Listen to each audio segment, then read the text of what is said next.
Allez, nous allons maintenant débuter la première table ronde. On va parler du solaire, le solaire dans Lyon et en France. C'est déjà une réalité en 2024. Et demain, quel développement dans nos territoires? On en parle avec nos intervenantes et intervenants. Je vous les présente. Nous rejoint Christophe Bonnefond. Merci d'être avec nous, monsieur le maire de Venoy. Vous allez nous partager l'expérience de votre commune qui accueille un parc solaire et qui, oui, mettez-vous ici, très bien, c'est parfait. Vous accueillez un parc solaire et vous avez mis en place aussi un projet d'autoconsommation collective, des projets qui ont permis de réduire les charges communales tout en générant des recettes. Un autre élu engagé dans la transition énergétique dans le département nous rejoint, c'est Dominique Bourreau, le maire de Villeneuve-la-Guyard. Vous allez nous exposer le choix de votre commune d'investir dans des ombrières photovoltaïques sur des parkings, un projet sur lequel vous avez été accompagné par les équipes du SEM, de la SEM, Lyon Énergie. Et on accueille tout de suite Irène Eulriet qui est avec nous. Vous allez nous expliquer, Irène, comment vous accompagnez les collectivités dans leurs projets solaires. Et je vous demanderai aussi comment se développe le photovoltaïque dans Lyon. Et parmi les projets qui devraient compter demain, l'agrivoltaïsme. L'agrivoltaïsme qui consiste à combiner agriculture et production d'énergie solaire sur une même parcelle. On en parlera avec Arnaud Delestre qui nous rejoint, le président de la Chambre d'agriculture de Lyon. Merci à toutes et à tous d'être avec nous. Vous pourrez bien sûr poser toutes les questions que vous souhaitez à nos intervenantes et intervenants, remonter vos témoignages, vos réactions à l'issue des échanges que je vais avoir avec eux maintenant. Et ceci avec grand plaisir. Merci encore d'être là. Cette table ronde va être divisée en 3 temps. On va d'abord faire un état des lieux du solaire dans Lyon. On va découvrir ensuite les initiatives locales que vous portez. Et enfin, on parlera des défis à relever pour réussir cette transition énergétique par le solaire dans Lyon. Irène Eulriet, je vais profiter que vous dirigez cette SEM Lyon Énergie, qui est un peu une tour de contrôle de la transition énergétique dans Lyon, pour vous demander un petit survol de la situation de la transition énergétique sur le département. On en est où du solaire dans Lyon? Oui, merci. Je ne sais pas si mon micro ça marche fonctionne. bien. Ça marche Collez bien. bien D'accord. Bonjour à tous. menton.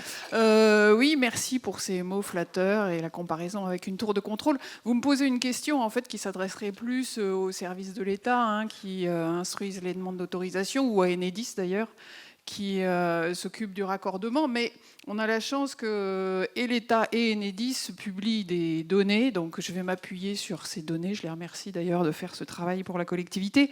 Le solaire dans Lyon, à la fin 2023, ce sont 4000 sites, pour l'immense majorité de très petits sites, enfin petits et très petits sites de production. Ça représente 128 mégawatts crête. Alors, c'est pas forcément très parlant si on ne le compare ni à la production ni à la consommation. Ça représente 10% de la production à partir de sources renouvelables, toujours à l'échelle du département. Et ça représente encore moins en termes de consommation. On est dans des ordres de grandeur qui sont similaires pour toute la Bourgogne-Franche-Comté, c'est-à-dire que le solaire couvre 4% de la consommation électrique de notre grand territoire bourguignon et franc-comtois.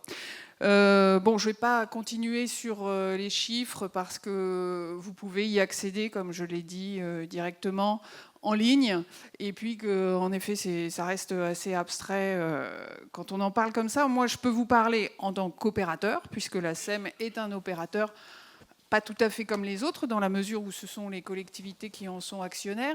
Mais qu'en est-il du développement solaire d'un point de vue pratico-pratique? Eh bien, écoutez, tous les sites faciles à aménager, les sites dégradés, les sites qui se trouvent à proximité des postes sources, ont été aménagés.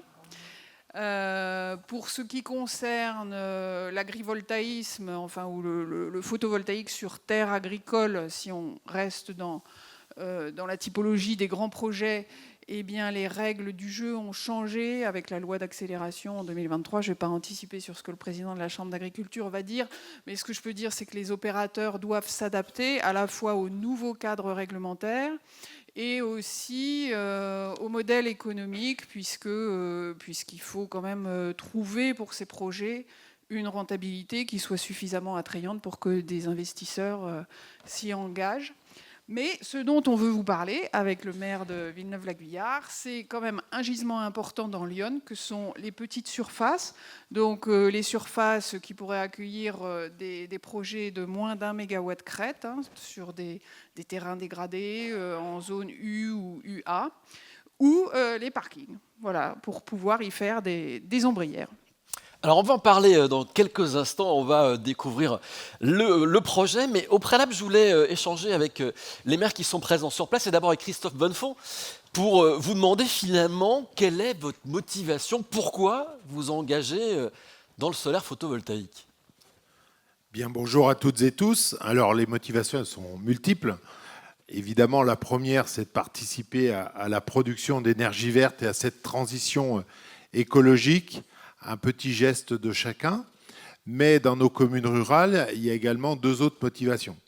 Il y a sur ce que vient de nous expliquer Irène, quel que soit l'opérateur, et évidemment si c'est la SEM, c'est l'opérateur local, c'est encore plus vertueux, des recettes futures et à terme pour les communes. Quand vous faites un parc photovoltaïque, tout le monde le sait, que ce soit un parc au sol ou de l'agrivoltaïque que nous défendra Arnaud après, il y a forcément des utilisations de chemin. Plus on est rural, plus on a de chemin. En ce qui me concerne, j'en ai 100 km, donc ça commence à faire. Il y a également les taxes IFER, qui sont des recettes différentes des dotations de l'État. Et on voit bien actuellement que les dotations de l'État, il faut faire attention. Si demain l'État n'a plus de recettes, on pourra toujours pleurer, mais sans recettes, ils auront de la peine à nous en donner. Et puis, il y a un autre sujet. Sujet que je vous développerai un peu plus tard, c'est l'autoconsommation collective. Quand une commune, et je dirais que plus elle est petite, plus ce que je dis est vrai, quand elle veut apporter un nouveau service à sa population, souvent, il lui faut rajouter un petit bâtiment, plus ou moins grand, et ce bâtiment va lui augmenter ses charges de fonctionnement. C'est-à-dire qu'on fait tous la chasse aux subventions, on va aller chercher de l'investissement, 50%, 60%, jusqu'à 80% de subventions d'investissement. On va épargner 1 an, 2 ans, 5 ans pour réussir à payer les 20% qui nous manquent, pour faire un investissement qui fasse 100 000 ou 1 million. Le calcul est toujours, la démarche est toujours la même. Et on aura payé notre investissement pour apporter un service à la population. Mais vous savez tous dans cette salle que derrière, ça augmente les charges de fonctionnement parce qu'il faudra y faire le ménage, parce qu'il faudra le chauffer, parce qu'il va consommer de l'électricité et ainsi de suite. Grâce à l'autoconsommation collective, aujourd'hui, quand on met des panneaux photovoltaïques sur ce bâtiment neuf, eh bien, il est possible non seulement de ne pas avoir de charges de fonctionnement, mais voire même de réduire ces charges de fonctionnement. Et ça, c'est une motivation supplémentaire que je veux expliquer à mes collègues. Voilà, vous allez nous expliquer, parce qu'en fait, à partir de ce gymnase, vous permettez de faire baisser la facture de 9 autres bâtiments. On va découvrir ça dans quelques instants, mais au préalable, je voulais demander à Dominique Bourreau, lui aussi, pourquoi, en tant que maire, il est motivé à développer le solaire sur sa commune. Bon, tout d'abord, bonjour à toutes et tous. Évidemment, donc à Villeneuve-la-Guyard, on a conscience de la nécessité absolue d'un mix énergétique avec une forte proportion de renouvelables. Et lorsque la SEM, via l'ESD, a lancé un appel à intérêt auprès des collectivités, on s'en est immédiatement saisi. Nous avons travaillé donc sur un avant-projet qui a déterminé, en gros, en surface brute de parking. Dans le nord de Lyon, il y a quand même une densité importante en termes d'urbanisation. On est un petit peu moins rural que dans une autre partie du département. Entre parenthèses, ce qui rend mécaniquement très difficile les implantations éoliennes, par exemple, parce que tout simplement, il y a beaucoup d'habitations. Et donc, on tenait quand même si le bilan carbone du photovoltaïque est peut-être moins intéressant que sur l'éolien, à participer grandement en faisant un gagnant-gagnant, c'est-à-dire en permettant à la SEM d'installer les ombrières photovoltaïques sur nos surfaces de parking. Dans un premier temps, on doit être en surface brute autour de un petit peu moins d'1 hectare, mais il y a des possibilités à venir, notamment sur les parkings de gare. Donc la SEM prend en charge entièrement les études, l'installation. Les études viennent d'être réalisées et les entreprises, les opérateurs sont consultés aujourd'hui. Remarque intéressante, les opérateurs sont nombreux à venir s'intéresser au projet puisqu'on a fait visiter les sites. Et donc l'avantage de l'ombrière, il n'est pas tellement économique puisque le SDE prend tout en charge. Il y a une recette communale malgré tout sur la location des terrains, mais on va dire que c'est marginal. Ça ne changera pas fondamentalement les budgets de la commune de Villeneuve-la-Guyard. Mais le modèle exemplaire vis-à-vis de nos administrés, l'intérêt des ombrières, tout simplement parce que comme leur nom l'indique, elles font de l'ombre en été. Et maintenant, un parking avec de l'ombre, c'est quelque chose de pas négligeable, nous a vraiment orientés à aller de l'avant avec ce projet, avec le syndicat. Et là, on va passer maintenant à la phase opérationnelle. Est-ce que c'est des recettes aussi pour vous? Vous louez les emplacements au SDE? Oui, on loue les emplacements au SDE, mais on va dire que les recettes se comptent en milliers d'euros. Hein, ce qui n'est pas inintéressant, mais ce qui est plutôt pour nous en termes d'exemple, avec une très bonne acceptabilité et du conseil municipal et des habitants. Ils sont même quelque part également porteurs et ravis du projet. Donc on va dire que l'intérêt économique, là pour le coup, est passé derrière l'intérêt environnemental. Laurence Vanin, tout à l'heure, nous parlait de l'enjeu de l'acceptabilité. Quand on voit des parkings avec des ombrières photovoltaïques, c'est aussi un moyen de faire rentrer dans l'imaginaire collectif cette énergie solaire. C'est aussi un enjeu d'acceptabilité pour d'autres projets demain que vous pourriez porter. Alors tout à fait. Alors déjà c'est exemplaire vis-à-vis de nos habitants, vis-à-vis du territoire. C'est logique avec ce que l'on entreprend sur Villeneuve en termes d'isolation de nos bâtiments, de diagnostic énergétique, en termes de mobilité. Au sens mobilité peu consommatrice d'énergie, puisque on a une gare à Villeneuve-la-Guyard, un pôle d'échange multimodal, et d'ailleurs, dans un deuxième temps, on va travailler sur les ombrières, sur les parkings de la gare, puisque la commune est aujourd'hui en utilisation partagée avec la SNCF sur ces fameux parkings. Donc on a notre mot à dire, mais avec SNCF, c'est toujours un petit peu compliqué, un petit peu long, mais il y a une volonté d'aboutir des deux côtés. Donc je pense que ça va être la deuxième phase des ombrières photovoltaïques sur Villeneuve-la-Guyard.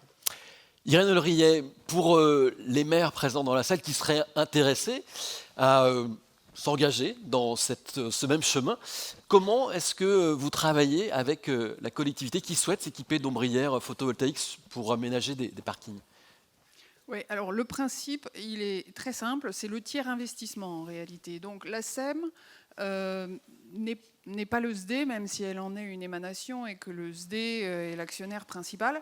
La SEM peut contractualiser avec des propriétaires privés ou publics, donc qui ont des surfaces foncières aménageables. Avec un propriétaire privé, on signe un bail emphytéotique.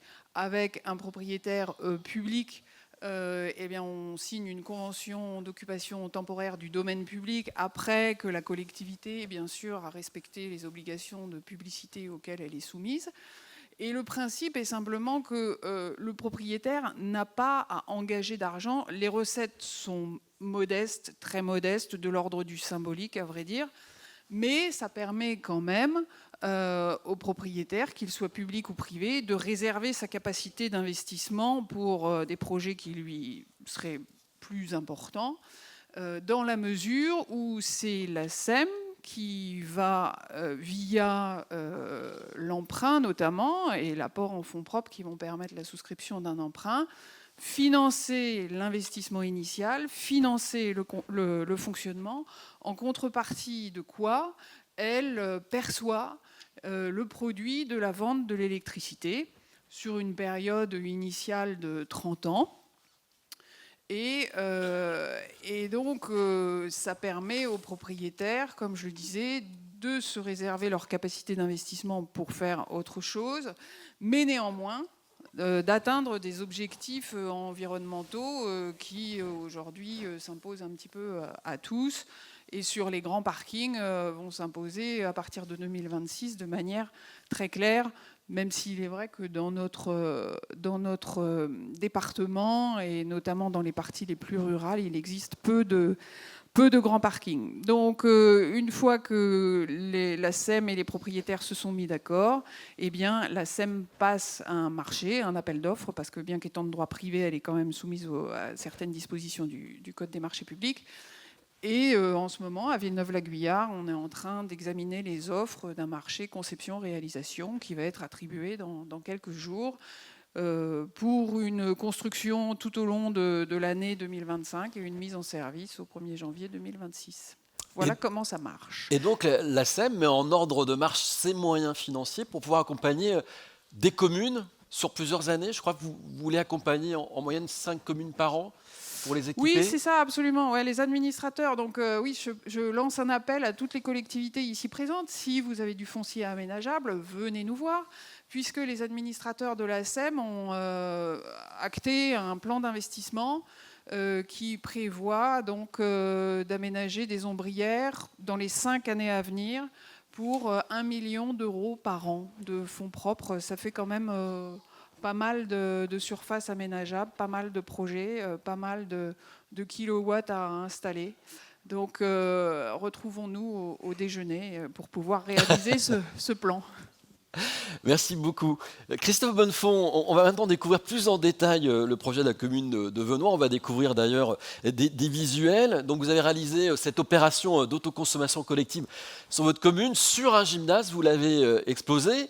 C'est un nouveau gymnase, donc vous l'avez équipé de panneaux photovoltaïques qui permettent donc d'alimenter ce bâtiment, mais tout l'intérêt de cette opération d'autoconsommation collective, c'est pour ça qu'on l'appelle collective, c'est que ça permet d'alimenter aussi en électricité d'autres bâtiments de la commune. Oui, c'est ça. Donc la genèse de l'histoire est bien connue de la plupart des gens ici. C'était les hangars agricoles photovoltaïques. Comme nous n'avions pas de gymnase et pas forcément les moyens d'en financer un, nous sommes partis de cette idée en disant si on construit un hangar photovoltaïque, à minima, nous pourrons faire du sport à l'abri de la pluie et produire de l'électricité. Bon, le projet s'est un petit peu amélioré en cours de route et on a abouti à un gymnase qui a coûté 2 600 000 TTC, donc c'est un petit peu plus élevé, avec 1 500 000 d'aides financières. Il y a donc un reste à charge d'un peu plus de 550 000 euros. Et qui a la totalité de la couverture qui est couverte avec des panneaux photovoltaïques. Vous voyez l'image en direct. C'est-à-dire que c'est 250 kW crête d'installer sur le toit.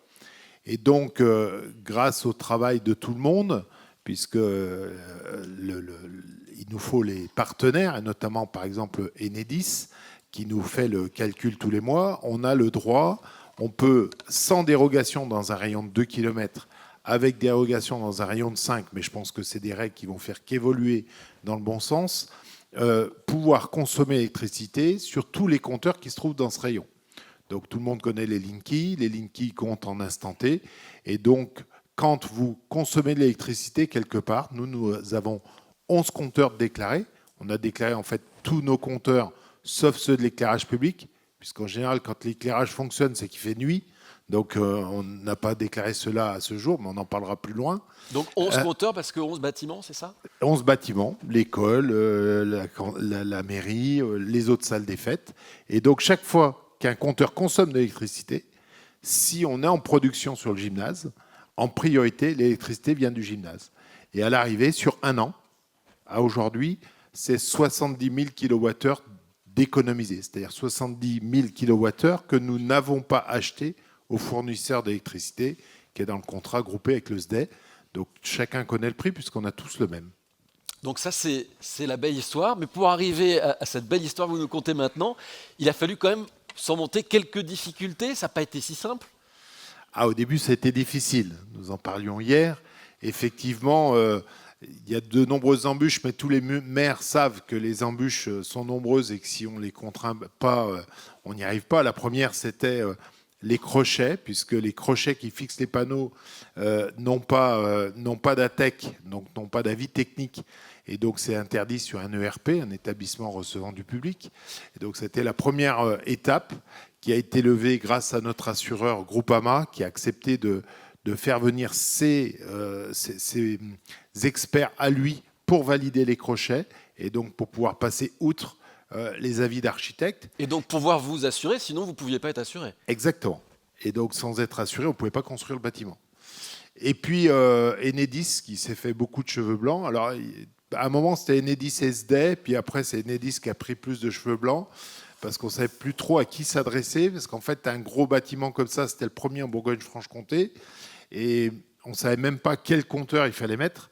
Donc il ne suffit pas de dire je veux un compteur, on met quel compteur, quel câble, comment. Et donc c'est vrai que ça a été un petit peu compliqué, mais nous y sommes arrivés et faut le faire. Bon, alors une fois que vous êtes lancé dans l'autoconsommation collective, une fois qu'on a mis le doigt dedans, on a envie de continuer. C'est quoi la suite? Vous réfléchissez à d'autres projets et vous dites « Ah, mais je suis quand même sur une énergie qui est intermittente, c'est du solaire. Est-ce que je ne pourrais pas utiliser le stockage ?»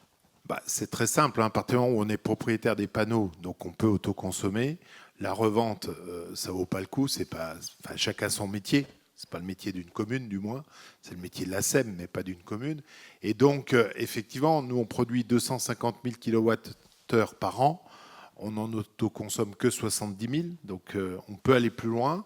On peut également équiper d'autres choses. Effectivement, moi, j'ai, par exemple, le tennis qui se plaint qu'on n'a pas de court tennis couvert du tout sur notre commune. Donc, pourquoi pas en couvrir un, par exemple. Je ne dis pas que c'est ce qui se fera.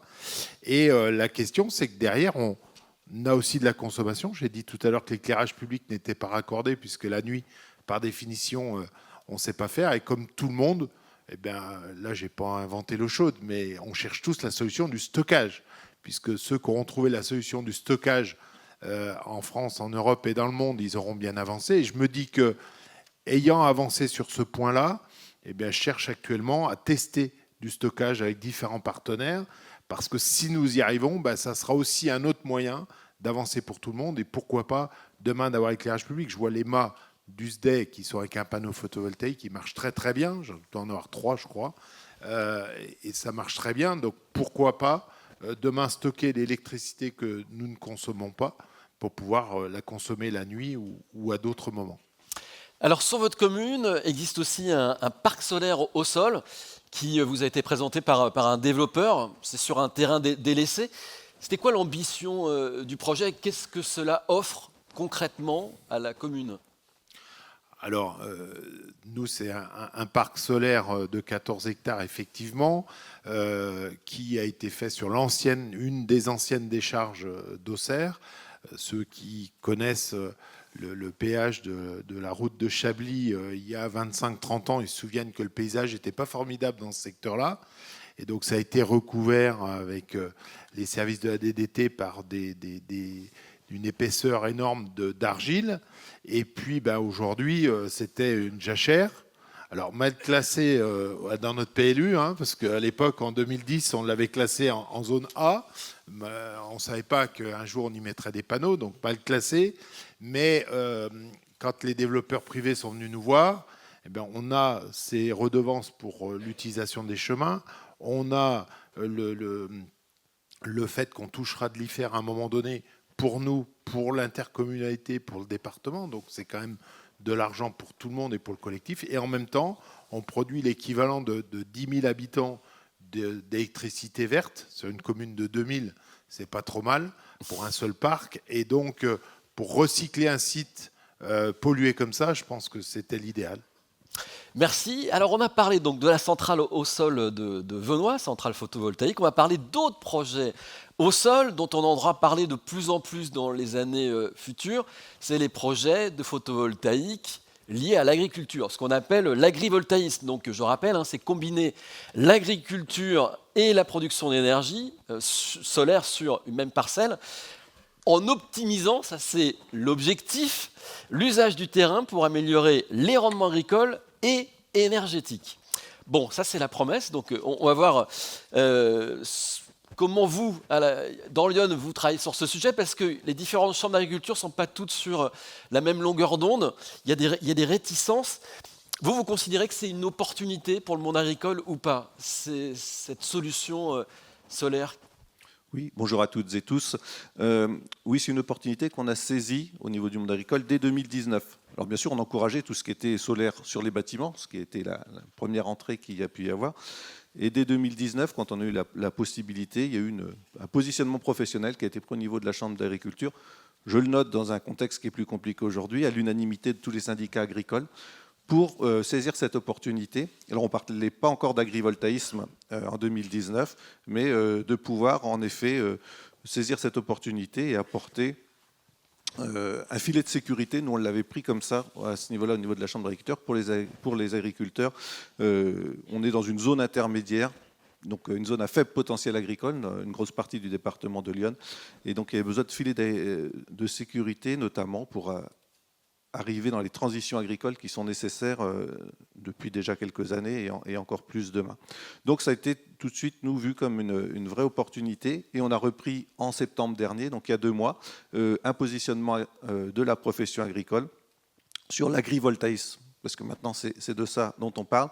L'agrivoltaïsme, on ne travaille pas tout seul quand on monte ce positionnement. On travaille aussi avec les services de l'État, je le ramène, parce qu'on peut se faire plaisir. Ce n'est pas des documents qui sont opposables quand on prend un positionnement professionnel. Ça donne un cap. Et le cap, c'est ce qu'on manque. On en manque beaucoup en agriculture, c'est aussi une des raisons des mouvements qu'on a aujourd'hui.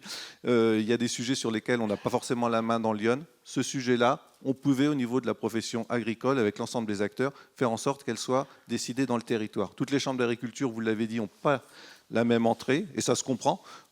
Pour moi, ce n'est pas du tout un souci. Quand je prends mes collègues de Franche-Comté, par exemple, du Doubs, qui ont d'autres modèles aujourd'hui agricoles, qui ne souhaitent pas avoir un gros développement, on le comprend tout à fait. Par contre, il fallait laisser au territoire qui le souhaitait pouvoir le développer. Donc on a un document cadre national et on le décline dans chaque territoire en fonction des volontés qu'on peut avoir. Et j'y reviendrai tout à l'heure aussi avec les collectivités, parce qu'il y a un enjeu d'acceptabilité qui a été noté tout à l'heure, qui est important et qui doit se faire au cœur des territoires.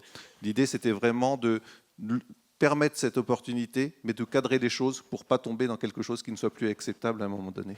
Qu'on comprenne bien la doctrine de votre chambre d'agriculture.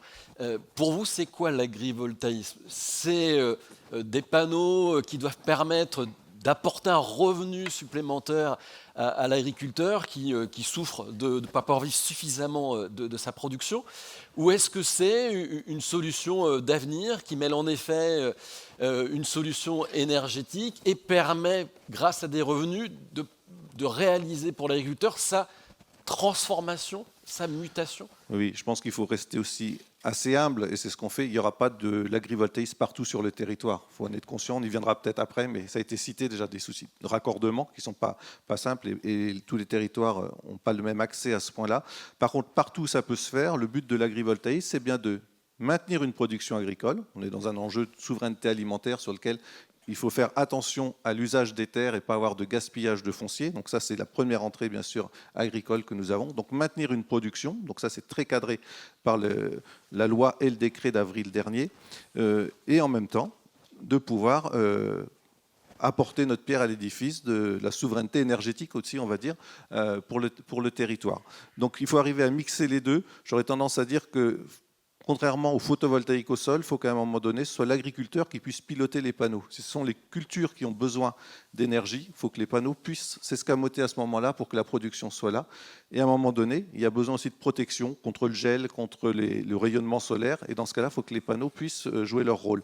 Donc l'agrivoltaïsme, c'est forcément un travail de concert très étroit entre l'énergéticien et les agriculteurs pour maintenir cette production agricole qui est primordiale.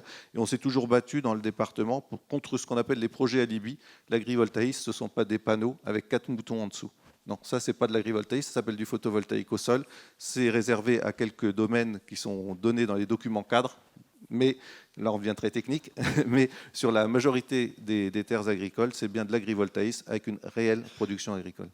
Et si on prend la surface agricole existante, ça correspondrait à quoi des projets d'agrivoltaïsme dans l'Yonne? Aujourd'hui, c'est encore compliqué de donner des chiffres, mais 400 000 hectares à peu près de SAU dans le département de l'Yonne, on est largement sous les 1%. On va être sur 0,2, 0,3, 0,5%, ça dépend du cap qu'on se donne.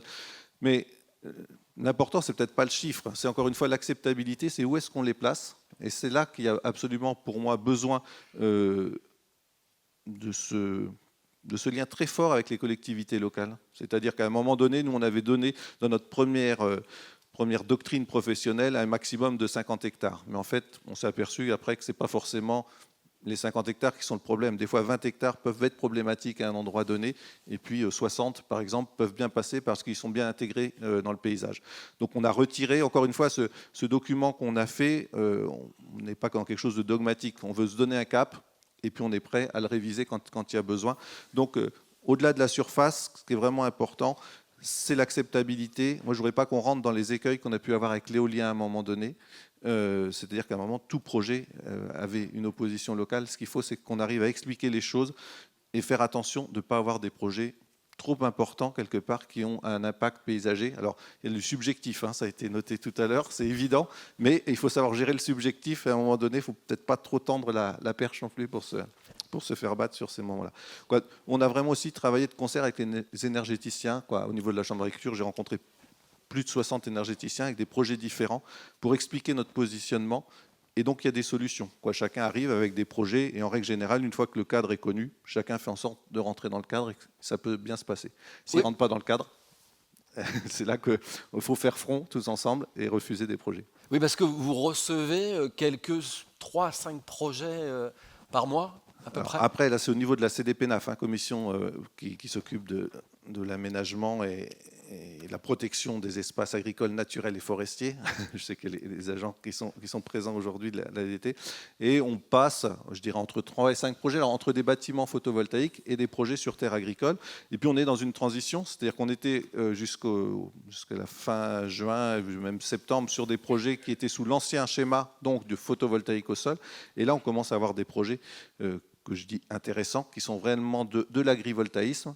Et donc, il faut en effet, tous ensemble, parce que dans cette CDPNAF, les élus sont aussi représentés, il faut que tous ensemble, on donne des avis. Et je trouve que c'est le meilleur endroit pour le faire, plutôt que de vouloir avoir quelque chose de très rigide qui rentre dans un tableur Excel qui vous dit oui, vous êtes bon ou non, vous n'êtes pas bon. C'est l'échange entre tous les acteurs du territoire qui doivent décider si tel ou tel projet doit pouvoir se faire. Et ça fonctionne dans les deux sens et je m'en félicite.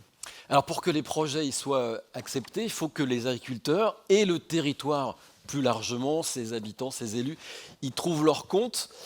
Aujourd'hui, il y a des développeurs qui viennent et qui proposent 4 000 € l'hectare, voire 5 000 € l'hectare. Vous dites il faut qu'on soit dans une construction de partage de la valeur. Ça veut dire quoi exactement? Ça veut dire que quand un projet se construit, vous vouliez être dans le projet, c'est-à-dire à la constitution de la société pour pouvoir en tirer des dividendes que vous pourriez réinvestir. Et dans cette société, on pourrait très bien aussi retrouver une collectivité pour qu'elle profite aussi et que l'argent tiré de cette énergie puisse intéresser plus largement le territoire pour ces projets. C'est exactement ça, c'est la notion de partage de la valeur. Alors pour moi, elle se fait à plusieurs niveaux. Alors on attend encore des décrets, alors on va peut-être encore attendre un peu plus longtemps, mais en tout cas, on continue d'attendre des décrets pour cadrer ce point-là. Pour nous, encore une fois, il y a des choses sur lesquelles on a la main. Donc, on n'est pas obligé d'attendre. Et c'est pour ça que nous, dans notre positionnement, on a mis deux points importants. La possibilité de le faire uniquement sur des faibles potentiels agricoles, parce qu'on estime que c'est les agriculteurs qui sont sur des faibles potentiels qui ont besoin de cette entrée d'argent, de ce filet de sécurité. Et puis on l'a mis aussi, le partage de la valeur, en mettant un maximum par exploitant de 10 mégawatts. C'était 10 hectares avant, de 10 mégawatts. Parce que le premier partage, il doit se faire sur un territoire. Et voilà, nous préférons qu'il y ait 10 agriculteurs à 10 mégawatts, s'il doit y avoir 100 hectares, qu'un seul agriculteur. Donc le premier partage, pour moi, il se fait là. Ensuite, il y a la notion de fonds de compensation. Ça existait déjà au niveau du photovoltaïque au sol. Ça va exister aussi dans l'agrivoltaïsme. Les montants vont être différents. Mais c'est à un moment donné, en effet, une partie de la valeur créée par l'énergie qui revient dans un fonds de compensation agricole. Alors nous, on a un groupement d'utilisation de financement agricole, un GUFA au niveau de la Chambre d'agriculture, mais ça pourrait être autre chose. Le but, c'est que tous les agriculteurs qui n'ont pas la possibilité de bénéficier, parce qu'ils n'ont pas le raccordement de projets agrivoltaïsme, puissent cependant être accompagnés dans les transitions à partir de ce fonds. Je peux citer un exemple qu'on connaît. On a un projet aujourd'hui de construction de cliniques vétérinaires parce qu'on est en souffrance sur la clinique rurale. Je parle du monde rural. Et donc, tout ce qui est gros animaux, un manque de vétérinaires énorme dans le département de l'Yonne. Il y a un projet de clinique. C'est un exemple. Le GUFA ou la Chambre d'agriculture pourrait abonder à travers ce fonds pour l'accompagnement de la construction de cette clinique. Ça peut être vrai sur tout ce qui est alimentation aussi, construction de magasins de producteurs, de cuisine centrale, toutes sortes de projets. Et donc pour nous, c'est important. Le sol est un support pour cette énergie. Il faut qu'il y ait un retour à la terre et aux agriculteurs à travers de projets qui sont plus larges que l'agricole d'ailleurs, qui sont des projets de territoire, des projets ruraux. Et donc nous, on insiste beaucoup que ce fonds de compensation soit en place. Puis je vais citer une troisième sorte de pouvoir répartir de la valeur, qui n'est pas celui qui est prôné uniquement dans l'Yonne, d'ailleurs pas spécialement, mais j'ai des collègues dans les chambres qui demandent à ce que 50% du capital soit détenu par des agriculteurs. Donc ça se fait dans le sud de la France, les banques prêtent directement. Il y a un travail qui est typique des énergéticiens, c'est de monter les dossiers, d'avoir les... C'est quand même un travail vraiment que les agriculteurs ne peuvent pas faire. Par contre, après, quand il faut lever du capital et construire la centrale, il y a possibilité que ces agriculteurs soient au capital et les retombées directes, qu'ils soient dans le projet directement ou bien autour. Très bien, donc on a bien compris que vous êtes favorable au développement de l'agrivoltaïsme. Est-ce que vous constatez cependant des freins à ce développement ? Je l'ai cité tout à l'heure. Le frein majoritaire, c'est qu'on n'est pas tous égaux face à ça sur les territoires parce que le souci du raccordement, il est bien réel. Aujourd'hui, moi, je ne fais pas rêver les agriculteurs en disant « lancez-vous à plein ». Je dis « étudiez, si vous avez l'opportunité de le faire, faites-le ». Mais ça a été dit, quand il faut recréer un poste source, c'est 5, 7, 8 ans avant que ça puisse se faire. Donc, il faut être assez patient pour aller au bout. Et puis, il y a des endroits où, de toute façon, il y a des secteurs où il n'y aura pas de possibilité de raccordement. Il faut en être conscient. Et je pense que c'est le premier frein qu'on peut avoir aujourd'hui sur le territoire. Merci. Irène, vous voyez d'autres freins ou pas dans les projets que vous voyez arriver ? Oui, ce que j'ai mentionné tout à l'heure, la disponibilité du foncier, ce qui vient d'être dit, les possibilités de raccordement, aussi la longueur et parfois la complexité des dossiers, surtout en agrivoltaïsme.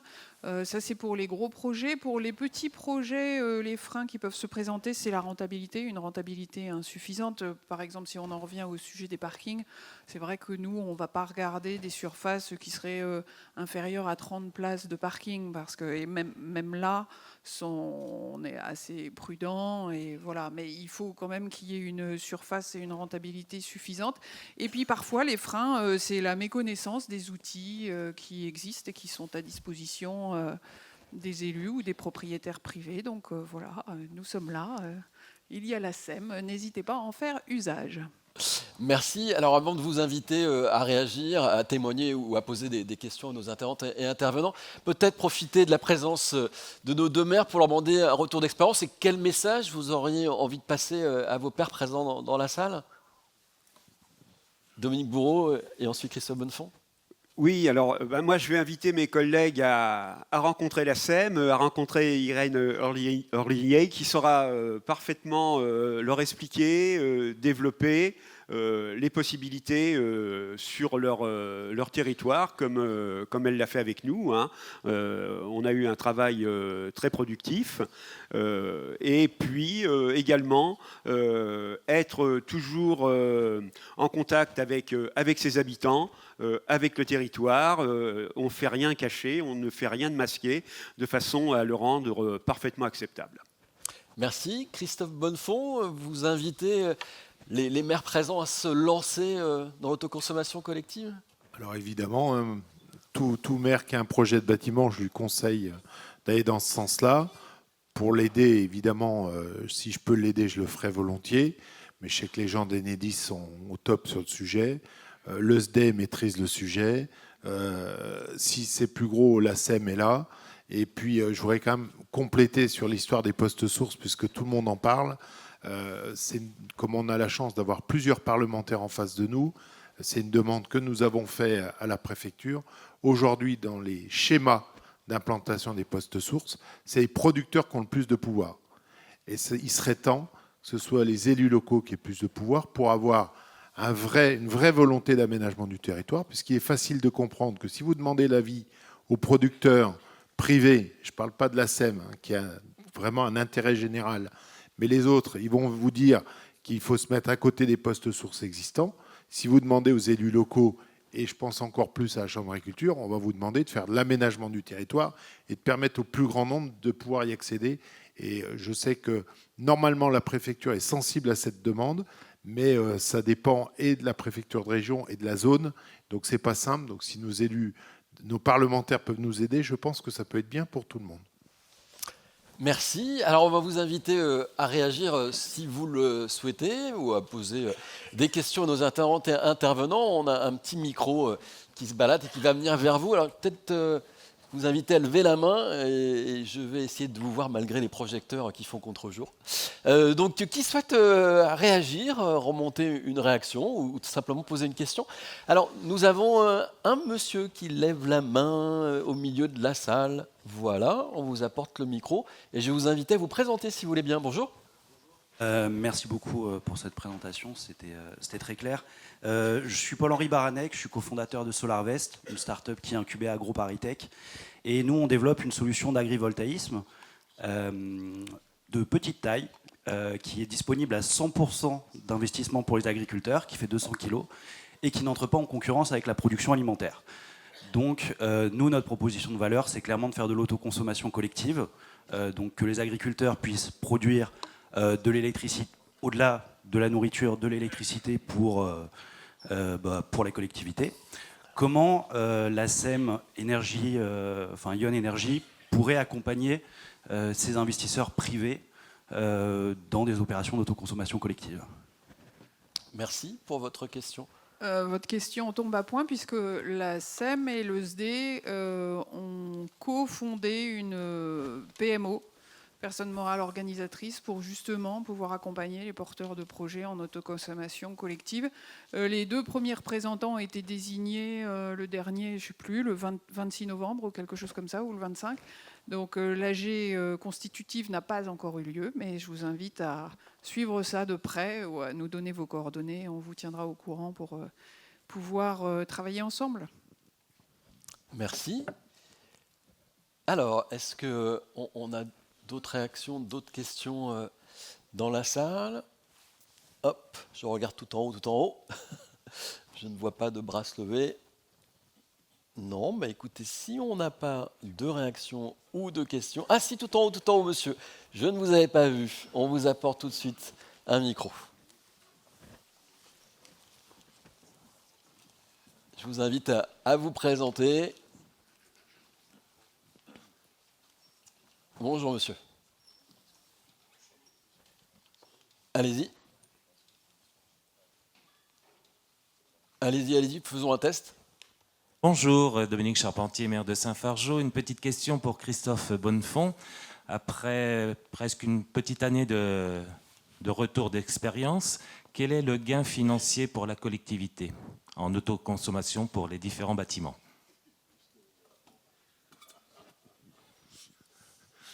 Bonjour Dominique. C'était écrit sur mon papier et je ne l'ai pas dit, donc c'est bien d'avoir posé la question. Donc sur une année complète, on est à 250 000 kWh produits, 70 000 kWh non achetés. D'accord. L'excédent peut être vendu à EDF. Alors là, je vous dis tout de suite, je suis moins généreux parce que c'est pas rentable du tout, à des prix très compliqués. Je crois qu'on n'a pas encore fait une seule facture, donc vous voyez, c'est très très complexe. J'ai vu que mon adjoint était là tout à l'heure, il s'arrache les cheveux depuis 1 an et demi pour pouvoir. Les premiers sont vendus 3 centimes, je crois, quelque chose comme ça. Enfin, il faut pas compter là-dessus. Par contre, 70 000 kWh. Et c'est pour ça que je veux aller plus loin sur le stockage. 70 000 kWh, on était à un moment donné à 45 centimes, aujourd'hui on doit être à 38 centimes. C'est en gros 30 000 euros sur l'année. Enfin, aujourd'hui, quand je fais mon budget, que je compte l'exécution 2024 pour préparer 2025, ma plus grosse baisse, c'est l'énergie. Merci monsieur le maire pour votre question. Est-ce qu'on a d'autres réactions, des questions? dans la salle? A priori, non. Si. Alors, au beau milieu de la salle, on va demander à chacun, chacune, vous emmenez le micro, voilà, de siège en siège. Oui, bonjour, Charles Péot, conseiller municipal à Gron.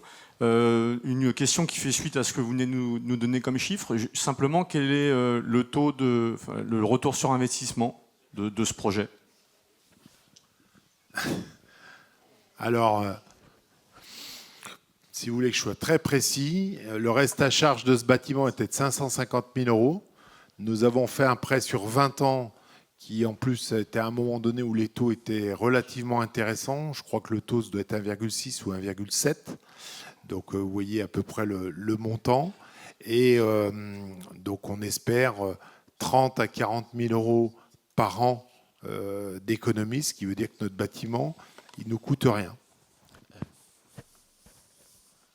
Merci.